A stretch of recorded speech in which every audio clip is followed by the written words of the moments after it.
Welcome, my dear listeners from around the world. Good morning, good afternoon, or good evening. Here's Oliver, and welcome to my show, the Oliver Shira Show. Here is another interview, which I've taken about 3 years ago, and I finally got around to work on it so I can upload it for my YouTube listeners and watchers. So, as with the other interviews I'm uploading, some of the information is old, but most of it is as applicable today as it has been three and a half years ago. In this episode, I'm talking to Rob Lenfestey, which I found over his Convergence lifestyle YouTube channel, because in 2020 I was looking for Wim Hof guided breathwork, and I found his YouTube channel, and he did an awesome job with the guided breathwork. So please check out his Convergence lifestyle YouTube channel if you're into Wim Hof or just breathwork, and he has much more there as well. So what are we talking in this interview? One's about what is Convergence lifestyle and why does he call it like that, how he would describe himself. Back then I was talking more about creativity and how to be more creative and innovative, and Rob is just opening the Pandora's box on creativity and how he looks at it. We also get into his childhood and his struggle with other kids and what it taught him, importance of squatting, also on the potty, how to breathe correctly and what happens if you don't breathe correctly, using your heart as a guidance. So this is basically what it is. So without any further ado, welcome to this first interview with Rob Lenfestey from Convergence Lifestyle and Mandala Springs. My goal at the moment is to find people which are creative and their habits and tools and, advices on creativity. And I have the feeling you're a bit creative. I don't know why, but just a little bit there. It's just a little bit crazy perhaps. My body moves is atypical to a standard, habitually patterned Western body. And part of that is because I didn't connect those habitual patterns the way that most children do as kids. So this is a funny example, but as a small child, I was already squatting on a toilet. And when you're taught to sit, my body did not want to do it. I couldn't do it. So I would squat up on the rim of the toilet. And at one point, one of my sisters accidentally walked in on me, saw me squatting up there. Then they started telling on me and I was getting in trouble for it. The reason why I call my YouTube channel Convergence Lifestyle and the book that I've been writing that Convergence is because it is actually about living this dynamic life that has this full spectrum of different holistic and empowering practices. And they all inform each other and help create more creativity around each other. So yeah, I tend to be the anti-specialist in a lot of ways. I like to keep it dynamic and put my hands in just about everything. It's teaching the mind how to perform multiple complex tasks or functions simultaneously. And it's understanding how that happens in the body, that basically you have to practice something with the conscious mind, which can only handle a few variables at any given moment. And you practice it until it becomes part of the subconscious. Once it's there, then your brain can handle thousands and thousands of variables at the same time. So it's understanding that principle and practicing things specifically to get to that point. I can be playing one pattern with my left hand on the piano and one with my right and having a conversation with you all at the same time. And that only happens through the subconscious mind.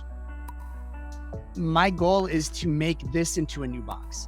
Society needs boxes. They want to put you in a box. So let this be a new box, the holistic, multi-level, empowered human.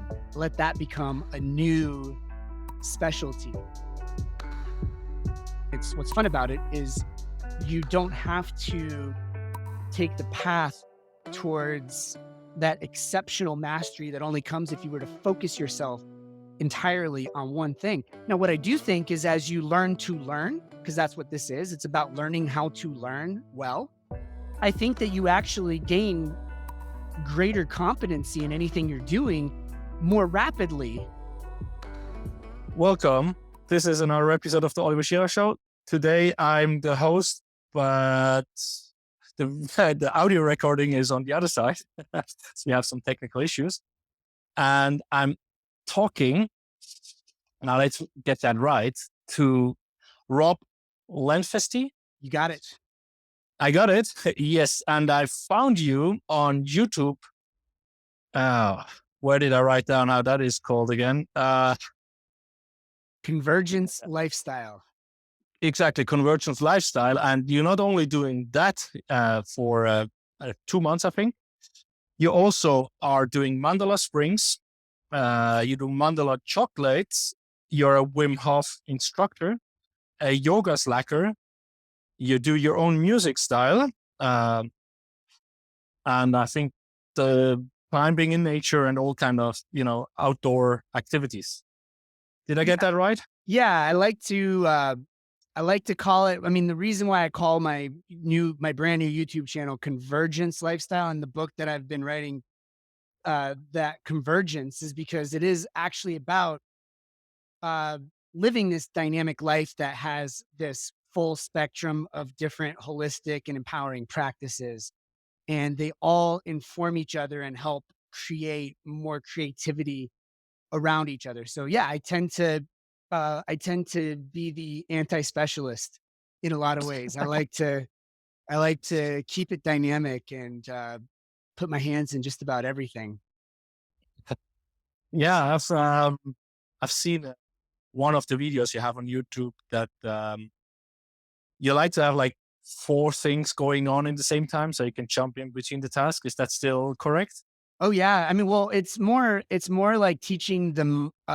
It's teaching the mind how to perform multiple complex tasks or functions simultaneously, and it's understanding how that happens in the body. That basically you have to practice something with the conscious mind, which can only handle a few variables at any given moment. And you practice it until it becomes part of the subconscious. Once it's there, then your brain can handle thousands and thousands of variables at the same time. So it's understanding that principle and practicing things specifically to get to that point. So, I can be playing one pattern with my left hand on the piano and one with my right, and having a conversation with you all at the same time. And that only happens through the subconscious mind. Okay. Now I'm not really prepared to that depth, but let's just go with it, right? I'm neither a specialist. I'm also doing too many things, and the general world will say you have to specialize, right? Because otherwise we cannot put you in a box, and then you cannot work in our society. So, but I can see you're definitely, I like that. What you're talking about is probably more habits, right? If it's on the subconscious. Bringing something into the habitual world. Exactly. And Okay. honestly, and what you just said, my goal is to make this into a new box. Society needs boxes. They want to put you in a box. So let this be a new box, the holistic, multi-level, empowered human. Let that become a new specialty. So that's so that fits that. Yep. Holistic multi-level, empowered human being. Yep. Let that be a new box for society to sink its teeth into. Okay, I think I have a title for this episode. I try to go my flow, my questions, and I'm sure we will go with the flow.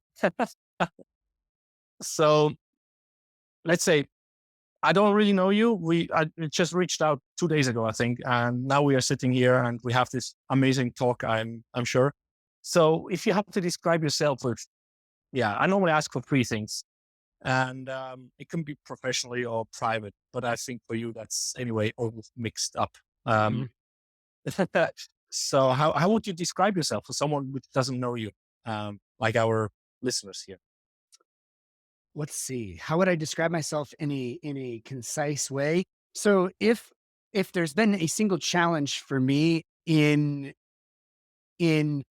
turning, what I'm doing, my lifestyle, into a viable box, it's being able to describe it concisely. And I think really what I do is I seek creative empowerment, and I seek it through as many different avenues as I see are necessary to expand my ability to experience the fullness of what human potential is capable of experiencing. So I look for the black spots, the holes, the places that are atrophied. I look for the I look for the things that could inform my reality, that I have not developed at least some level of competency in, and I go there. And the way that I can tell that I'm going there is you can almost feel your brain hurt when you're trying to do something new that is outside of your comfort zone, that's requiring mind body coordination that you've not already garnered. uh it's there. And for any given discipline, there's a infinite level of advancement possible.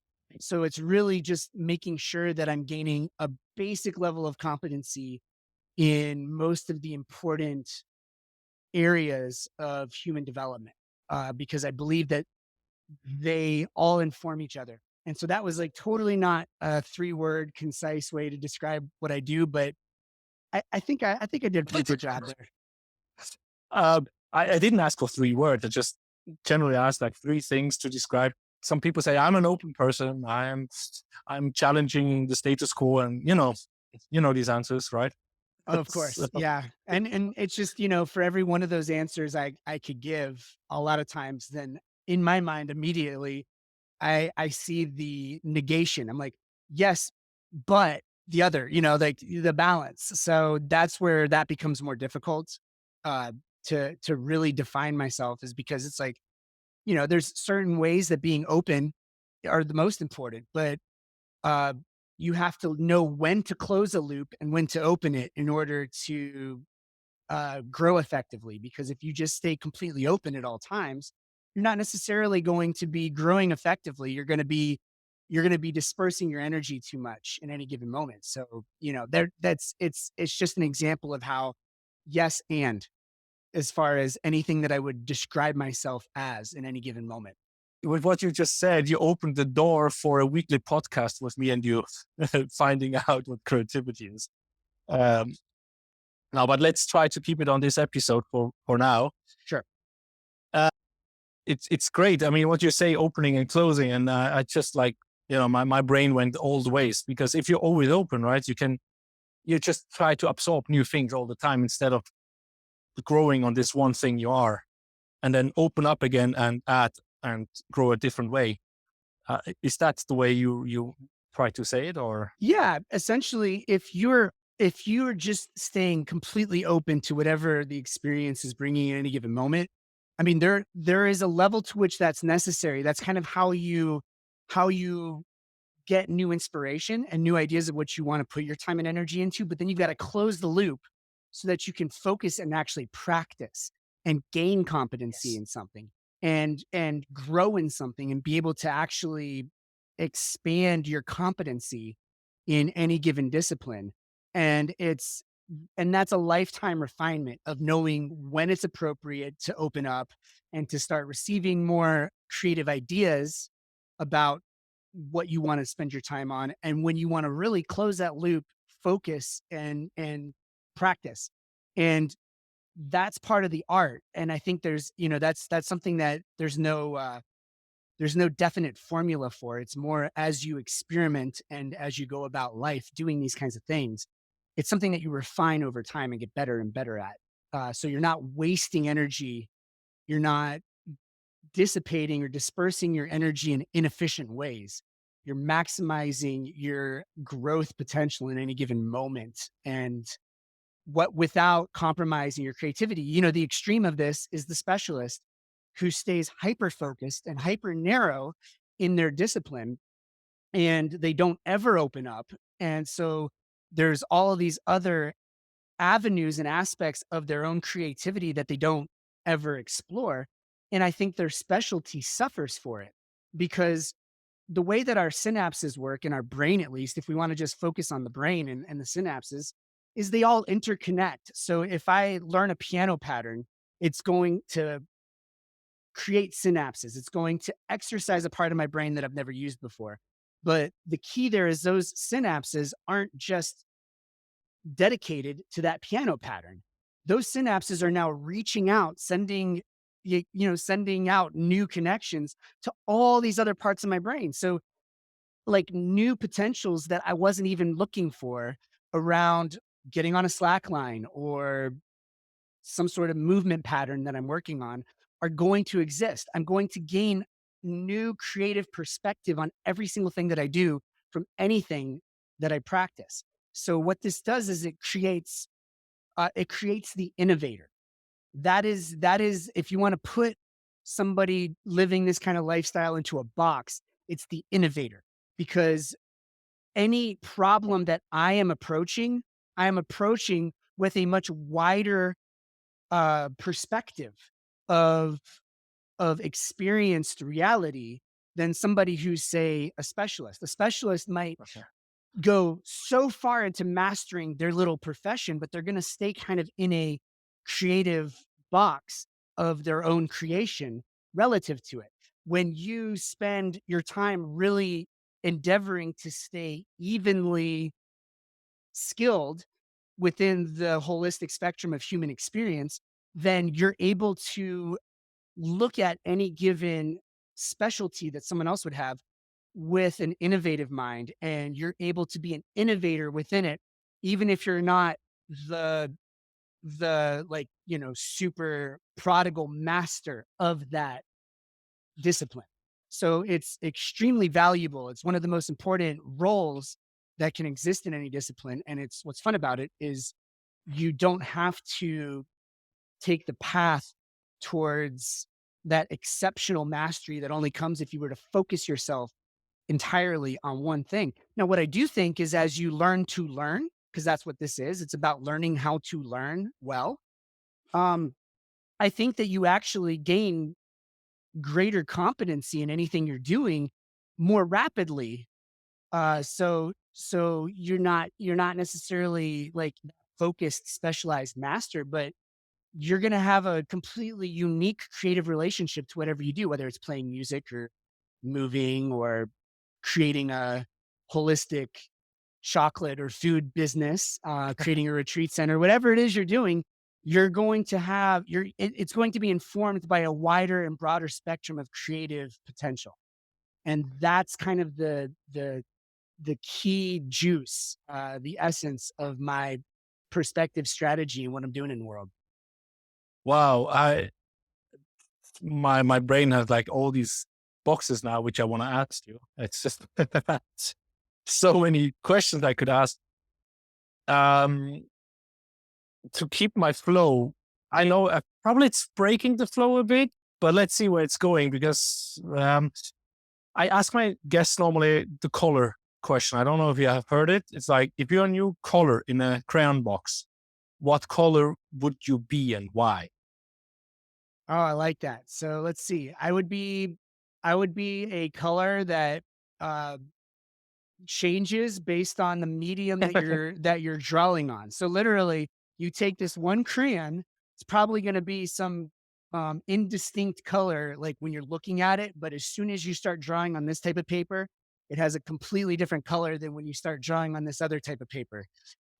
So it's a Uh, it's a crayon whose color is changed by the medium that you're coloring onto. and why?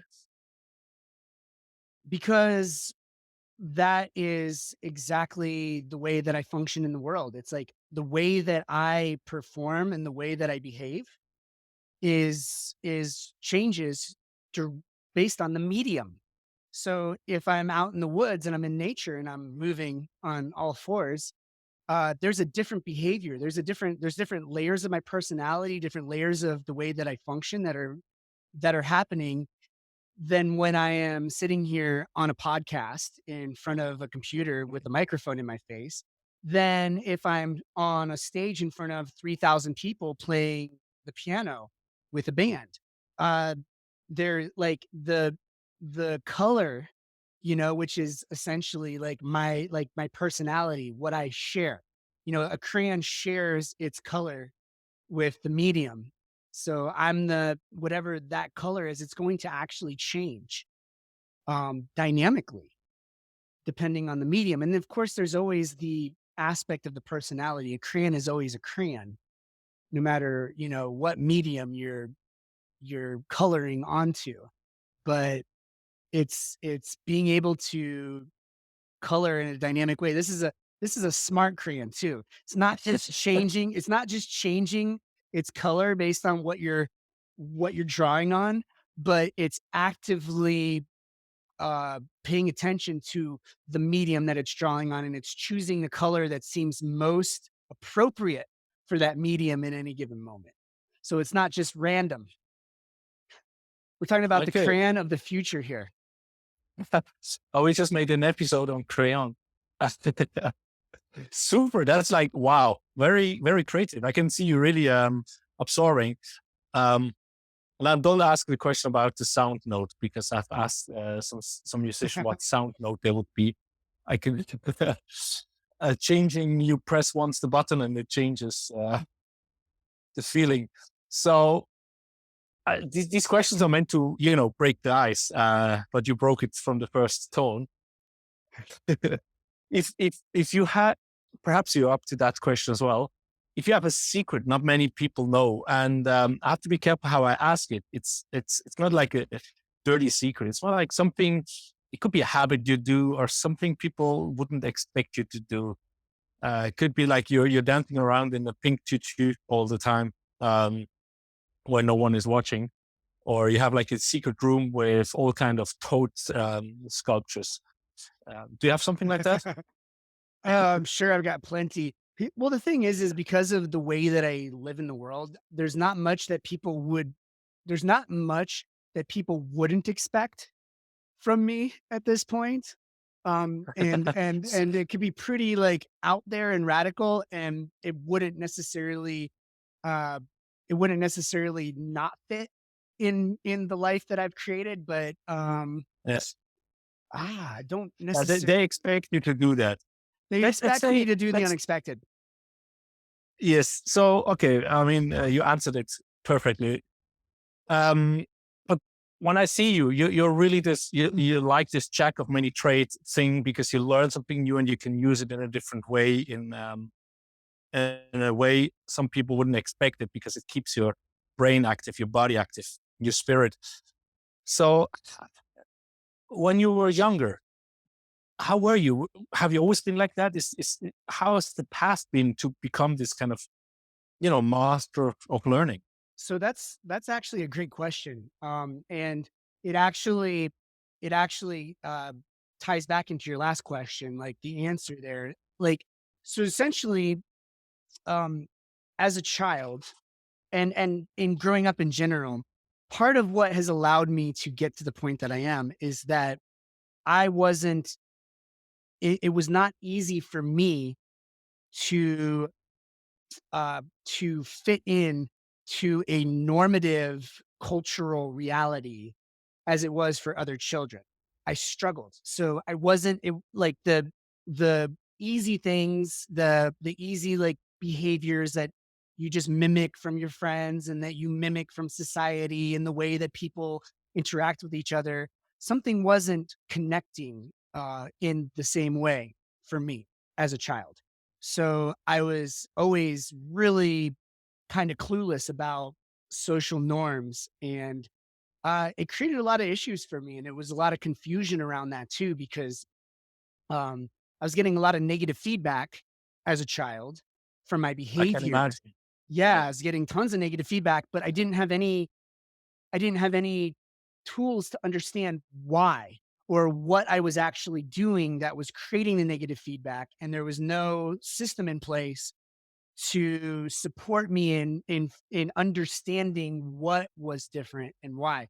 So, and there wasn't much at that time for the adults. They were doing the best they could with the tools they had, but they didn't understand either. So, long story short, it ended up creating lots of patterns, feeling very just wrong, as it like inherently not right. And that, that tumbled into, and granted, this whole time it's like I'm playing music, I'm writing songs, I've got entire fantasy worlds that I've created. Definitely helped my creativity is in that regard. I created intricate worlds that I could escape into in my Uh, creative realm and in my mind. But in my, day-to-day physical reality, it was kind of miserable. I didn't necessarily think myself worthy of love, worthy of friendship. I kind of, on a social scale, placed myself at the bottom of the totem pole. Not conscientiously, but definitively. And so I was very much an outcast, very much marginalized. I have two sisters that that socialized phenomenally and were very they're just 1 year and 2 years younger than me, and so it was also juxtaposed and witnessing them just easily succeeding in all of these ways that I was a kid. I didn't have the tools to even analyze or cognize what was actually happening, but I look back at my writings. I was always writing. I've got journals oh, going back to the age of 10. And when I look at some of the things I was writing, it's like there was a part of me that knew, like, that there was a special opportunity built in to the way that I was perceiving the world and the way that I was functioning, but it didn't know how to articulate it. It didn't know how to harness it. And I was miserable. And as a teenager, I mean, granted, teenagers are teenagers. Like everyone, they're always there. There's a modicum of self-loathing and drama and all the rest. But I had a pretty intense level of that. And it wasn't until I moved to the mountains actually and met a lot of other amazing uh, freaks and people who are, you know, whose minds worked differently and were engaging in reality in a different way. I started rock climbing. I was 215 pounds in high school. Um, I can see where that comes from. yep, I was big. I was a big guy. Protecting yourself. You protected yourself. The body Absolutely. protected yourself from the social attacks or being wrong, right? Exactly, and kids are brutal, because I didn't have an aggressive bone in my body, first and foremost. Yeah. I didn't have that inherent anger, or rather, like, violence piece. I played football, but I was always the worst on the team. I never really played much. I was just on the team. It was kept me, at least healthy, or, healthier, but, because I didn't have any of the aggression or like Yeah. that to get out. But I just basically put that aggression on myself. And yeah, my body was protecting itself.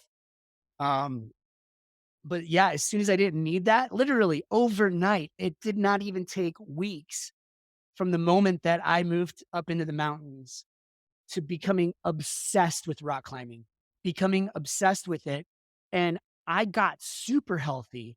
And I never once made a decision like, I'm going to lose weight and I'm going to get healthy. It never was that. All it was I found this sport that everyone around me is supporting me. So you got all these people rather than a team sport, and this competitiveness. It's like Uh, people are saying, "Go, go, go, you could do this," and they're like supporting you, and it's problem solving. So my mathematical mind and my problem solving mind, it's like trying to get this move and I barely can't get to it and I try it over and over again and it seems impossible. Then suddenly I tweak my hip like a half of a degree and I turn in my knee just ever so slightly and suddenly this thing that was impossible and I couldn't do over and over again, I get it. And then every single time I try it now, afterwards, I get it every single time. And it then grows and grows. There's no limit to this. I can just keep getting better and better at it forever. So I became obsessed. I also started playing improvisational music with friends. I started getting into more bands that did more avant-garde and improvisational stuff. I started just pushing my boundaries with music in significant ways. And I literally just found myself uh, pretty quickly. It didn't take long for me to find a conducive environment where I could just be myself and actually be not just accepted, but appreciated in that, to very rapidly uh, just slip into the way that my mind is able to function. And I realized that one of the greatest gifts I got as a child is all I ever wanted to be was normal as a kid. All I ever wanted was for people to just like me in that same normal way that I saw other kids. And what that did is it really helped me to bridge a lot of my communication skills through a back door that have allowed me to go from being able to, having a difficult time communicating with the normative reality and with people of the culture, to being able to build an exceptional skill in communication because I've had to wire it through the back door. So I have an extra creative leverage and innovative leverage there because it wasn't something that was just automatically subconsciously imprinted. I had to actually work on it, create it, and I had to analyze all of the different subtleties of how people communicated in order to get there. So it it's like there's so many gifts tied up into this, but yeah, there is definitely inherent way that my mind worked that was not understood as a child, was actually seen as problematic, but has become the basis of a lot of what I teach and share, and am helping other people to be able to unlock at this point in my life. Okay. Yeah, I take a few notes for the show notes afterwards. I only have 4,000 letters, but so I learned to be creative. But I can see, so you talk now about the communication you had to build up because you were, yeah, I mean, there's a lot of psychology questions I have as well. But so you build up this communication skill, which is outstanding and creative. How do you see that working with the other skills you have? Are you using that communication skill to communicate with music, body language, or other things? Or is it just the verbal communication? That is such a great question because it is everything. So the way that I move, like the way that my body moves, is atypical to a standard, habitually patterned Western body. And part of that is because I didn't connect those habitual patterns the way that most children do as kids. So I actually, um, this is a funny example, but as a small child, I was already squatting on a toilet. And when you're taught to sit, my body did not want to do it. I couldn't do it. So I would squat up on the rim of the toilet.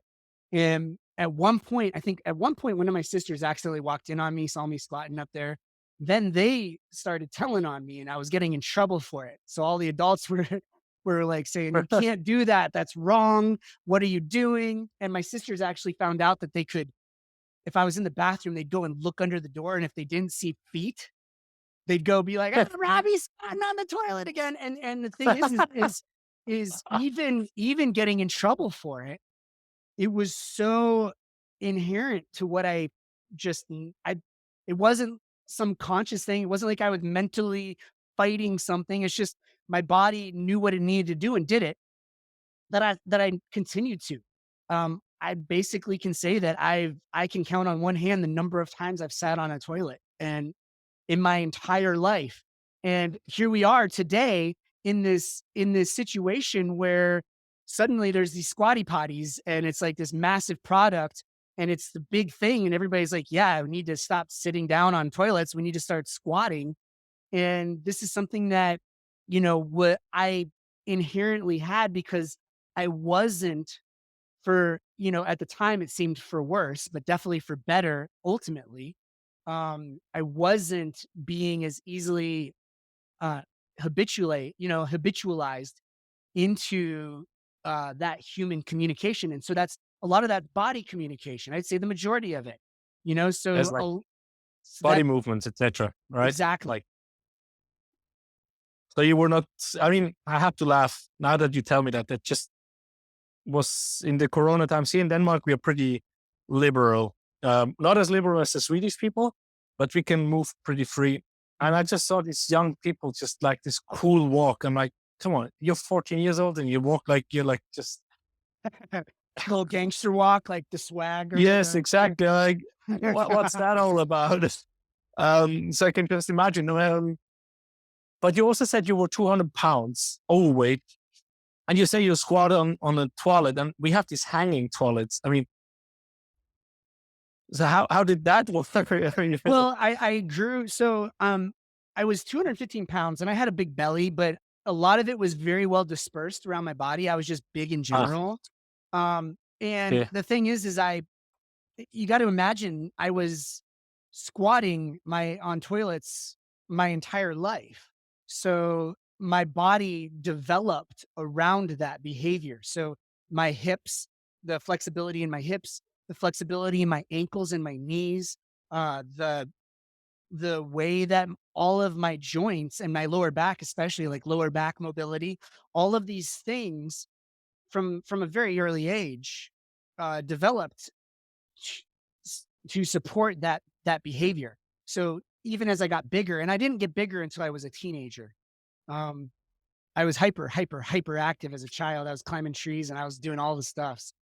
I You see, would, you were climbing trees, right? And oh then yeah, you go in the mountains and climbing rocks. Yeah. rocks. Yeah.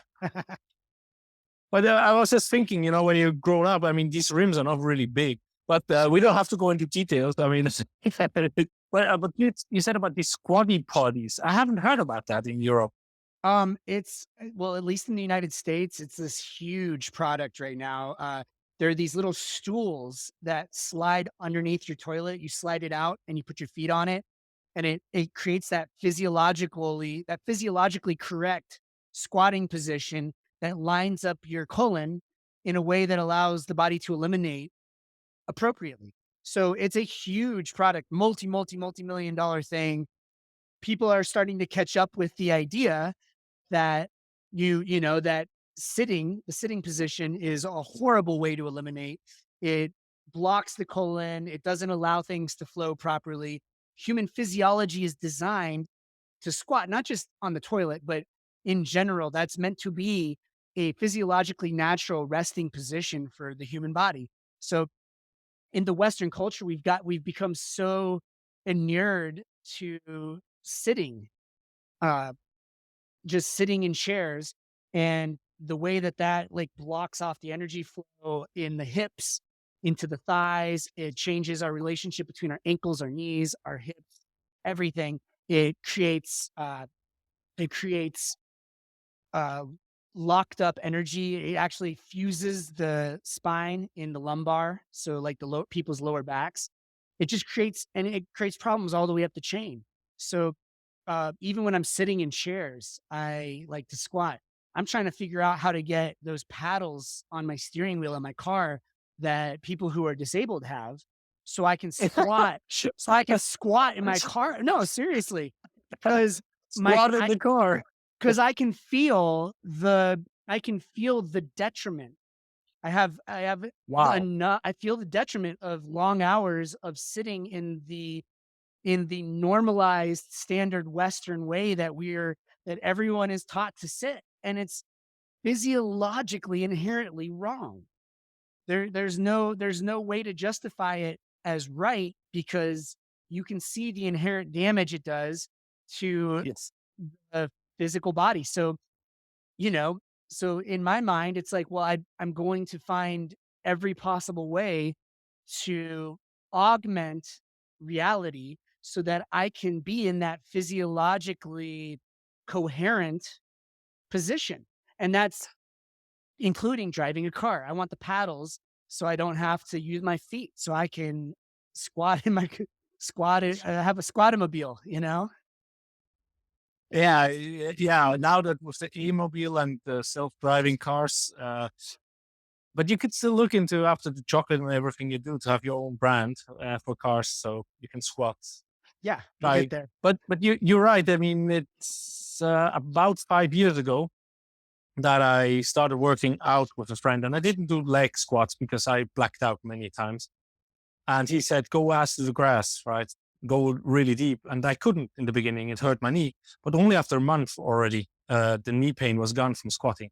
Yes. And but I also have colon issues and been operated, so, for bleeding. So I think, who knows if the squatting would help, because And just in a resting position, trying to get to the point where you can squat on a flat surface with your heels on the ground and feel not just comfortable, but actually in a resting position. Most Westerners, if they try to squat flat footed on the ground without their knees spread super wide, even with their knees spread super wide, it is a position that requires a lot of effort.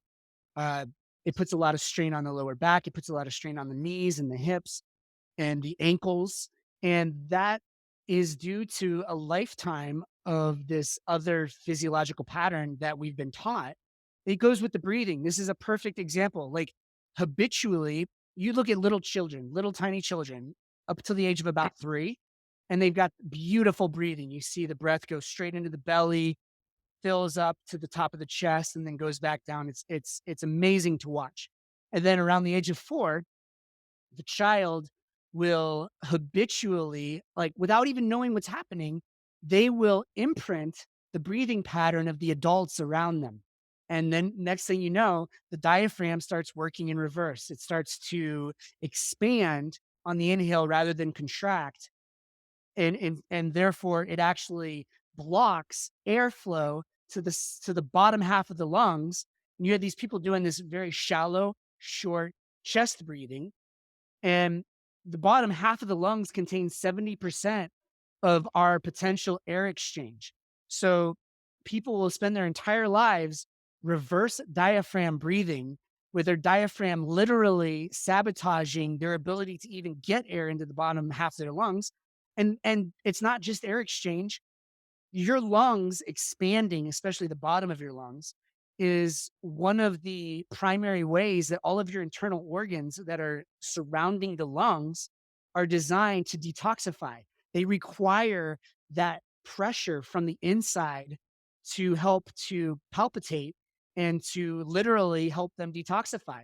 So it's this chain reaction of cultural habits that are sabotaging people's ability to find even that basic modicum of personal health. So with the Wim Hof method, before I spend a lot of time teaching Westerners how to breathe the way that they were when they were 3 years old, before they subconsciously integrated this new habit. And uh, and it's amazing what percentage, like the vast majority of Western society, is reverse diaphragm breathing and not even getting that full potential. It's not just that. When you're chest breathing, it doesn't allow your body to get that hit that I need to go into a parasympathetic state, to go into that so rest and relax. okay, so how will you teach that? Because I have two kids, 6 and 9, or soon to be 9. And I've that with the squat, I know since they're very small, right? Mhm. And for me it's the ankles which are the problem, the big problem. When I go Common. down, yeah, and then of course my lower back hurts, and I have problems for very long. And for a year I have the bleeding, right? So I have been operated, and who knows if that is an issue. But I can sit with wide angles. That's what I do now. But the breath, I realize when I'm very relaxed, I'm breathing very little and slow. And I was not aware that we were copying others how to breathe. I mean, how to move? Yes, I can see that, right? Because you have the cool shoulders and whatever. You Yeah, know? exactly. And also with the squatting, because like, hey, get out of here. And I'm getting so annoyed when I see parents take on the shoes and the kids take off the shoes. Hey, you have to take on the shoes. Like, don't let them. I mean, they need to use the feet on the floor. And I'm so happy that my daughter can do like spread her toes, like we do with the fingers, because I cannot. And I'm like, can you show me, just to enforce that she's continuing doing it, right? Because I think that's a really good thing that she That's does that. awesome. Yeah. My son has a bit more problems, but he sees his sister doing it. But with the breath, how to teach it? I mean, while you were talking about it, I'm like, when I breathe in, I breathe it into my belly, and then, like the Wim Hof says, right, you breathe into your belly and you expand it, and then it goes back up to your chest, and then you just let it out. You don't press it out. Also, when normal breath, right? Correct. Okay. So the way to reteach, and that means you're breathing correctly. If the air fills your belly first, then it's working the way it's supposed to. A lot of people, like, the air only fills the chest and that's it, and it never even reaches the belly. So that's a great sign. The way that I teach and you can look this up. Anyone can look this up. The 3-part breath is the way to retrain yourself to breathe properly, and it involves placing one hand on the belly and one hand on the chest, and you start breathing, and the goal is to first have the hand on the belly expand out, then have the space in between the hands expand out, then the chest expand out. So you want the space in between your hands to stay relatively still while your hand expands out. Then you want that hand on your chest to still stays pretty still while the center expands, Huh. then the top. Then you want that to reverse. You want the hand over your chest to collapse, the space in between, and then the belly. And that way people can start to feel and get a sense of that flow. For most people who've been reverse diaphragm breathing, that actually, to feel the diaphragm like working properly in that moment, will actually feel strange, and it'll require a lot of energy. It'll almost be exhausting to them because the diaphragm isn't use, it's a muscle and it's been atrophied.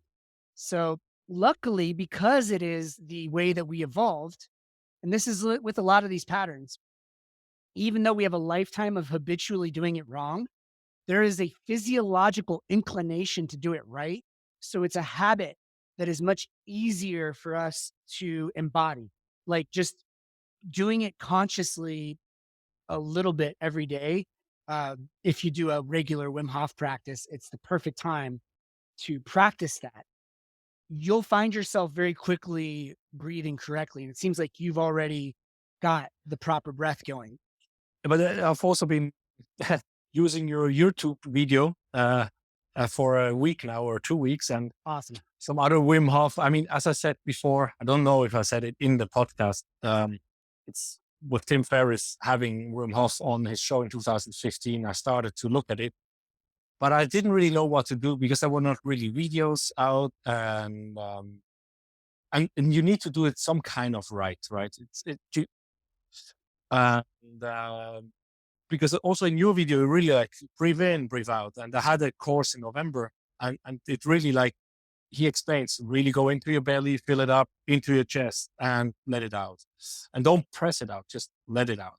Exactly. So I don't know if that has changed since I started in November doing it with the breath or not. But I've also played football, soccer. I did martial arts, and there you also need to focus. But I can see for many people, not breathing in the belly might be vanity, right? You don't want to have a big belly, but you want to have a big chest. Yep. Well, and it's one of these things that, if you have that level of self-consciousness, you'll probably just exaggerate the not belly breathing, and you'll probably really, like, have a even more limited. As when I got big, for example, I was extremely self-conscious of my belly. Like, I didn't want photographs.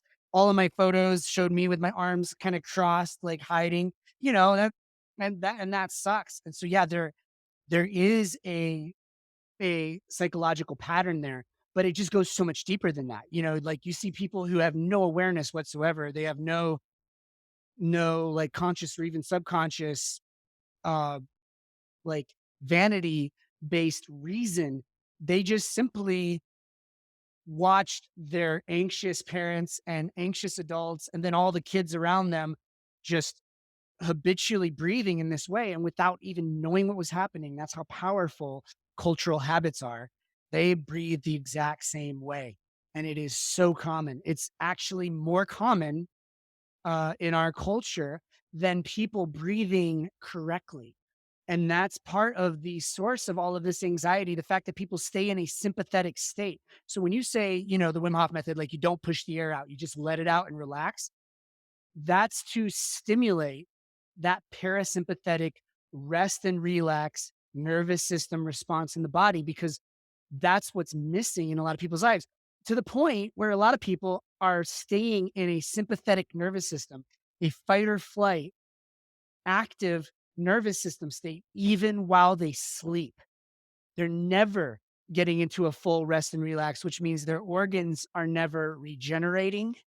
They're not eliminating toxins from their body, and they're not able to function. Like the engine of the body is not able to function at its optimal state, which also means the brain is not able to function at the optimal state. It means you're not able to grow new synapses. If your body is struggling to detoxify and it's not even able to eliminate properly, you're not going to have any energy to grow and innovate and to create new synapses. So the body's got to be functioning well first before the whole learning piece and the whole like creative, innovative learning how to learn stuff is even applicable. Because, is if the body stays in a fight or flight state, literally it is that, that's the state of like, hey, I need to run away from this tiger right now. And so it's going to put all of your energy into what is necessary to run away from the tiger. That whole prefrontal cortex, that whole creative thinking, uh, like all innovative part of your brain, it literally shunts blood flow to that part of your brain. Like that is part of being in a sympathetic state. It is purposefully keeping you from using that part of your brain, because it seems like it feels like that's a waste of energy in regards to survival. And so that kind of explains a lot of the kind of atrophy in thought, and a lot of the, I mean, to be blunt about it, idiocy that we see in Western culture right now. There's a very clear like physiological reason that people are dumb.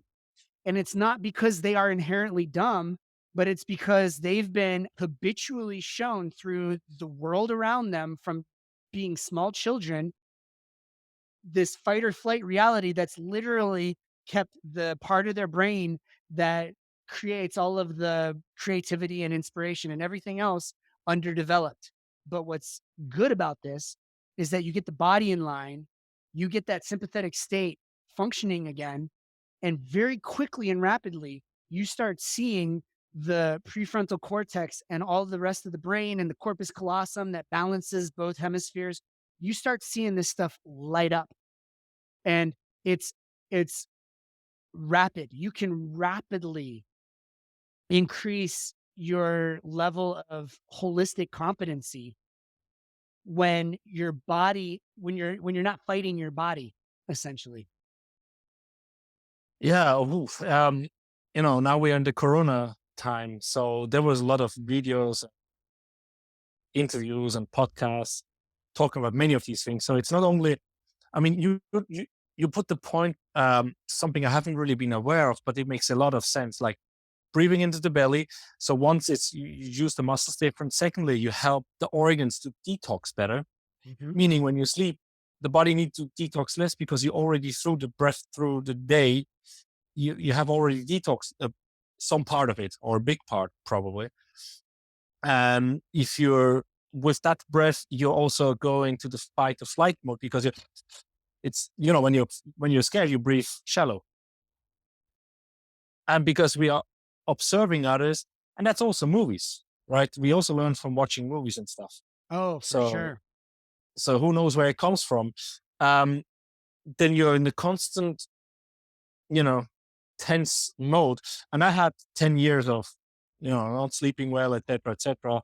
And I'm still having problems. And probably my nervous system is still active. Too much, too much on the defense. I'm very creative. So I don't want to know when everything is just balanced out where I'm going to fly. But I can see many things I'm consuming talk about meditation helping out exactly with the same. And the Wim Hof is some kind of meditation, because I remember in one of the many talks he has that he was doing meditation and martial arts. And this was also one of the reasons when he was younger, he went into the ice in Holland and kept through the first pain. And after the death of his suicide of his ex-wife or wife, I don't know the exact story, but he must have come back to this habits to help him calm down, right? So, and also when you look at meditation, like all these Asian things, they have a lot of breath work in it. So. Oh, yeah. Well, I mean, you look at the Vedic texts, for example, the Vedas are the oldest texts that we have on the planet. And, they are the foundational precursor as far as we have textually for all Eastern religions. They predate Hinduism, they're foundational. And then, it was through Hindu culture that the Buddha, came into being, and all of the Buddhism and everything else came from there. And in the most ancient of the Vedic texts, we have multiple pranayamas that are being shared, breath work. Breath work is an essential part of the most ancient text that we have in existence. It's a part of it. It is part of it. When ancient humans first started scribbling on stones to share something, breath work was included as one of the important things they thought was important to start writing on stone and sharing with future generations. So it's that deep, it's that inherent. And ancient people who weren't being, we don't believe we're being habitually taught to breathe in this really destructive pattern that is so common in our culture right now. Even for them, having these different breath works, the alternate nostril breathing and the breath of fire. Yeah. And I do that one. Yeah, I'm a yoga instructor. I teach the breath work. I love Wim Hof method breath work, but it's one type of breath work, and and amongst many, and they all have different things to share. They have different, opportunities that they create. So, yeah, breath work is literally one of the foundational practices that has defined humanity for all of known history. And as such, we can say more than likely for all of unknown history as well. No, it's I started Ayurveda yoga in August, and then he also said like pranayama, like the nostrils, and hold the other hand like this. Mudra, yep. Yeah, I don't know and not with the small fingers, the small and the ring finger together with the thumb. Yeah, something like that, because that's activating whatever points. And in the beginning, it was very hard for me just to be 5 minutes like that. And after only 3-4 months, I was doing 25-30 minutes just sitting there. But he said, you should not do it that fast. But somehow my body just knew. It's like for you, what the whole story you're telling me, it's, I just went with the flow, and you have great information there. I'm just wondering, okay, you said you had the problems with copying people and their behavior, and you knew somehow this was for the good. And I can see you didn't copy the breath. You didn't copy certain things. It's kind of like your body knew, don't do that. But your mind wanted to fight it. Correct. Like your body knew how to move. Your body knew what to do. and you were just in the culture, and everyone is copying everyone because that's what we do, because we want to be part of the group. Because 100 years ago, you might have died if you were not a part of the group, because you were out there. You didn't get food, you didn't get shelter, you didn't get protection. But you just knew it. And then there's the other question for me. It was also, like you said, from about 10 years old, you started journaling. And you also talked about overweight and, like kids are brutal and all this, bad feelings from probably 4 or 5 years of age. I was just thinking, what kind of traumas you must have taken with you from there? Was it helping you to have the journal still intact, and going through them again to understand yourself and things you have been forgetting? Or what kind of work did you do to actually get clean with your past and forgive yourself or forgive the people around you or whatever? What was the practice for you to, when I look at you and the work I saw, I'm like, wow, this guy is really has his shit together. What was the path there? What did you go to overcome for people and I had a lot of people around me which are really struggling mentally, overweight, they cannot get rid of it, they have no energy to work, they don't find work, right? They're stuck somewhere. So, I mean, that's probably one of the great, and that's one of the best questions that to be asked. So far, wait, Yeah. what's coming? I love it. And so this gets into a lot of what I'm doing at Mandala Springs, and a lot of the things that are the reason that I have this property is what I did for myself that I didn't realize why or what I was getting into. Um, I threw myself at the world. I went and I went and camped out, barefoot and eating wild food in the forest. I had wild animals prowling around me, and I had to, find the courage be to not show fear. And I threw myself at South America. Actually, at the age of 20, I took a slackline and a djembe to South America with me. And Okay, how long? for about a year. And I didn't know what I was doing. I had set it up as a permaculture and like my university studies as an internship for that, and to study the Spanish language. Uh, but that began a 3.5 year hiatus from university. I wasn't aware of that I was going, and it was just this rite of passage. That's the word. That's the big thing.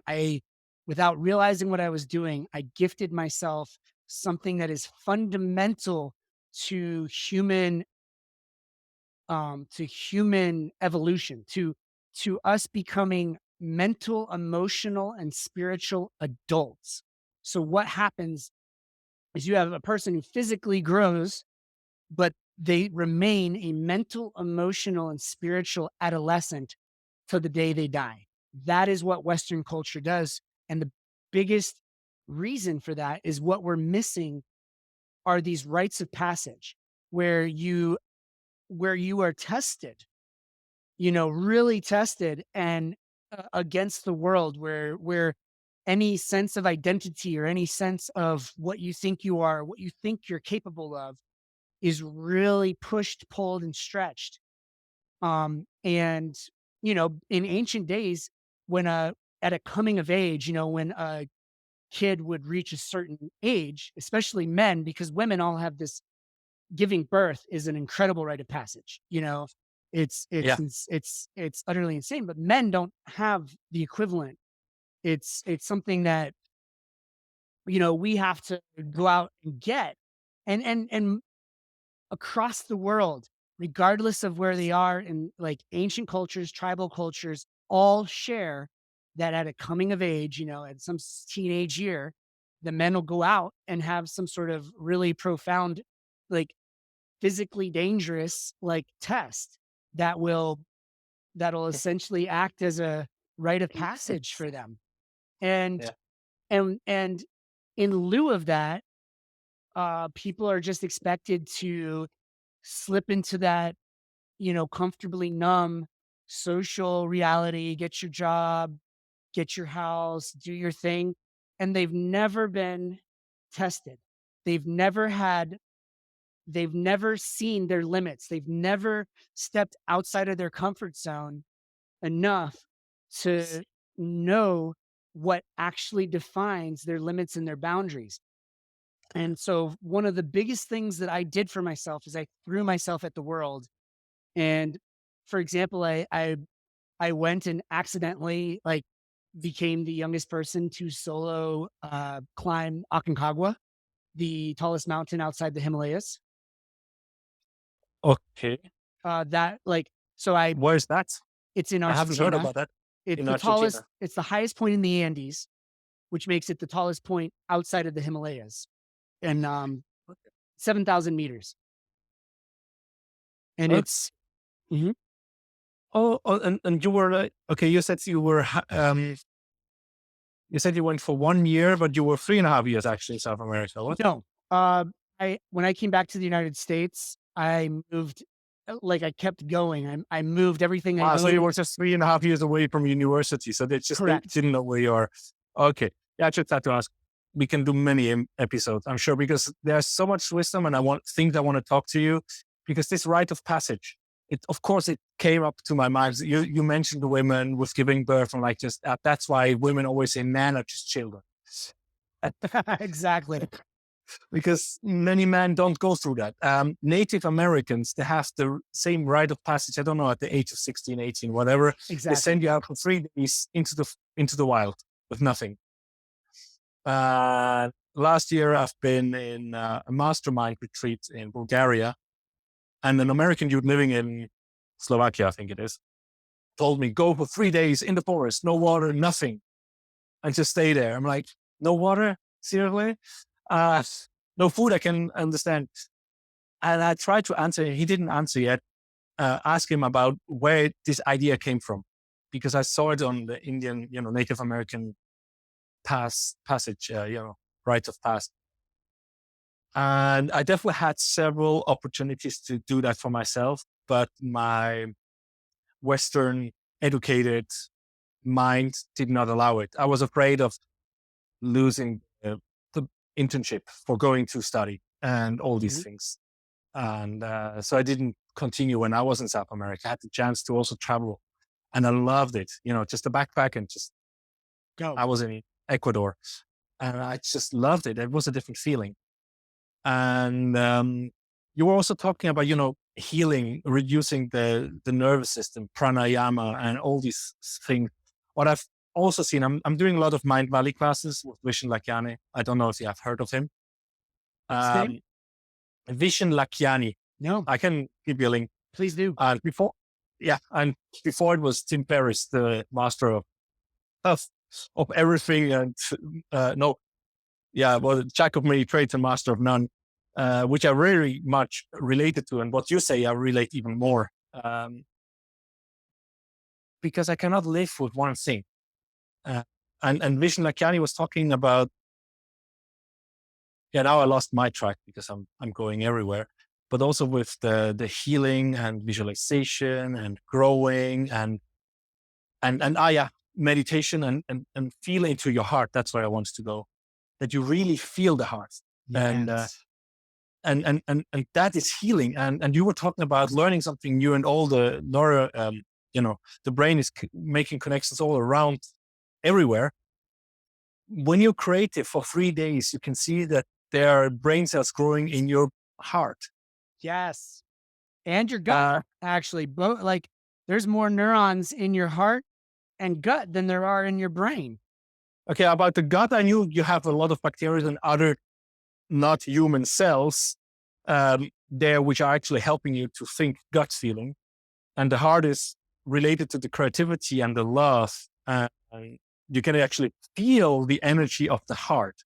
And that's why you can feel someone which is completely in, in synchronicity with himself or herself, and just irradiates that love and compassion, because you can feel them.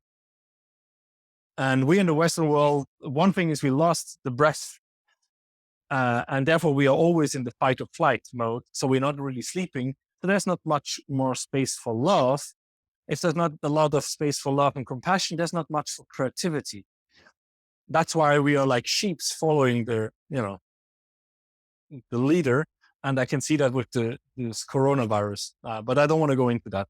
But you are touching on something so important, which is learning how to pragmatically get to a point where you can listen to the intelligence of the heart. Yes. And start to respond to it, where people spend so much time responding to the thoughts and to the mental projections, starting to really feel and understand the directive and the direction that the heart is asking us to go, and understanding that the intelligence there will lead us into the greatest expressions of what we are capable of, as people interconnected. It's the interconnector. It's what gives us the intelligence of connecting to nature, connecting to other people, feeling like we are parts of a whole rather than these separate rogue cells doing our own thing. And that's what helps to dictate the things that I put my priorities into.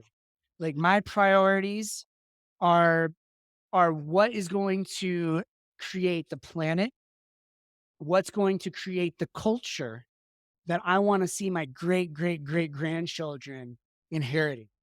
It's Yes, I have the same. I'm on the same path for the last month. I don't know where it comes from.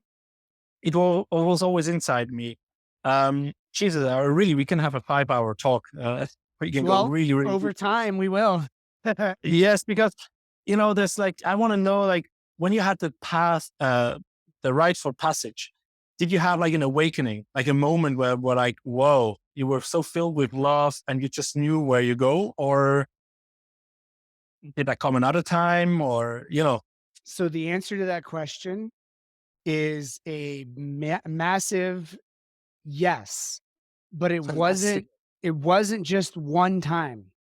There were distinct moments where my world was blasted open, and everything I thought I knew about anything was completely just laid to waste. And those definitive experiences have utterly changed the way, not only just the way that I literally function on a day-to-day basis, but my priorities in the world. Yes, it's like an after death, or like a close to death experience, which Yes. many say doctors, which are a little bit more spiritual doctors, not just academic, they say there are patients which come back from a near death experience. They change everything. All the priorities. Yep. All the priorities. And there was also one person I just saw on the health summit. There's in Denmark a documentary this week. And he's working with sound healing. And he said he had a patient which was super rich, he had everything. And then he had cancer, and he was said, you have, I don't know, 5 or 6 months to live. And he was selling everything. He bought a boat. He changed the clothes. He got himself out of the company. He went down to California or Florida. I have no idea where. And he took on people to drive around. He said, now I have no more, nothing else. I'm about to die, so I'd better do what I love. And guess what? The cancer was gone a month after he sold everything. The cancer was his way out of a life which was not meant to be. Well, the cancer was all of those possessions. The cancer was that life in so many Yes, ways. exactly. But he said to that guy with the sound, I don't remember the names, that the cancer allowed him to get rid of everything. He doesn't need the cancer anymore, he said, and it was gone. And it was also a massive blessing to his life. The cancer was the catalyst in so many ways, like probably something he should be eternally grateful for, because he rose to the occasion. Yes. Okay. Let's take that point for our first stop of the interview. Yeah. So, and then there will be another episode another day. where can people find you? I mean, I'm going to put all the links in the show notes. Where do you want them to reach out for you? So I'm really loving my new project, the Convergence Lifestyle, brand new baby channel, but I finally realized that YouTube channel is the way that I can share what matters with the world the most easily. But then, beyond that, I've got this beautiful retreat center with the national forest on three sides out here in the southern Appalachian Mountains, the single most biodiverse place in the entire subtropical world. So after we're done with quarantine, my goal is to have workshops, retreats, and classes happening here, and simultaneously doing more podcast, various media from here. Um, I release a lot of my music under my name and under Amorphos, which I'm constantly writing music. I've been teaching classes and building sample packs. Me and my buddy Anthony Thogmartin from Papadozio created an entire sample pack of nature sounds from the land here that we've released. That producers all over the world are using nature sounds Wow. from Mandala Springs. And then last but very much not least is my raw organic certified B Corp superfood chocolate company. I have a chocolate crafted right here on site. I'm about to release a really exciting video that shows just how much fun it is. Above my production space is a movement space with indoor slack lines and aerial rigging. And surrounding that is a climbing wall that we have set up with all sorts of fun features. It's got these free hanging stalactite features that we have on the climbing wall. So we've just got this really creative, playful space.